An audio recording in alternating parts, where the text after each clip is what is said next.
One lesson that I like to do with my students is I like to have them go to the New York Times, nytimes.com.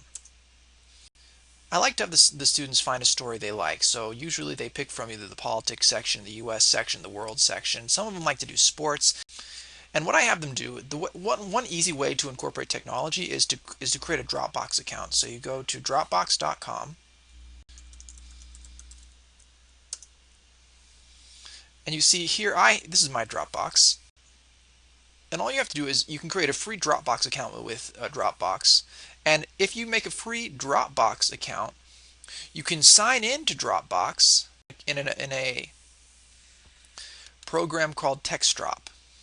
What I have my students do is find a story they like let's say they want to click on the soul of a new hacktivist, and they would go ahead and read this article about this new hacktivist. And what they do is they go to TextDrop. First they sign in. You have to sign in through Dropbox, which I'm not going to do for you right now, and they save it and I have a thing called news stories, and we go to period 1, and I see I already have some sample students saved, and all they do is they type in their name here, so it might be Johnny Be Good, and you click save, and now Johnny Be Good has a document that can be accessed from any computer in the world, so you don't have to worry about some complex file system.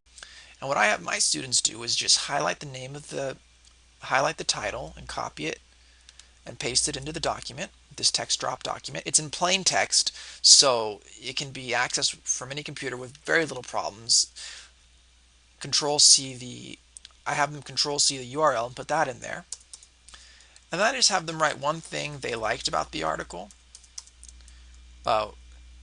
Actually, first I have them write the main idea of the article in their own words, and I tell them that I'm going to check to make sure they wrote it in their own words.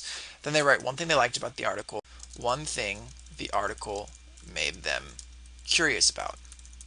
And then later on in the semester, I have the students go back and look at that article, what it made them curious about, and I have them look up a related article. And as the semester goes on, you can have them sort of follow this story throughout the time, and you can check in on them at any time. Just sign in into TextDrop or sign into Dropbox and read all the stuff that they've been writing. And the nice thing is that they can sign in from any computer. They can do it from home, they can do it at school, and they can do it in the library, and it doesn't matter because TextDrop works on Linux, it works on Mac, it works on Windows, it works on any operating system that has a browser. And the reason that TextDrop, in my opinion, is better than something like Google Docs, which actually Google Docs has more functionality and more functions, is that you have to have a pretty modern browser to use Google Docs, and even then, Google Docs sometimes has some issues with compatibility across platforms, and it has some issues that I find it easier to use something very super simple like TextDrop. There are no distractions at all. You can see it's just a white page. And that's just one example of how you can use technology together with the news, and you sort of have this, you can grade it all online. There's no paper even involved.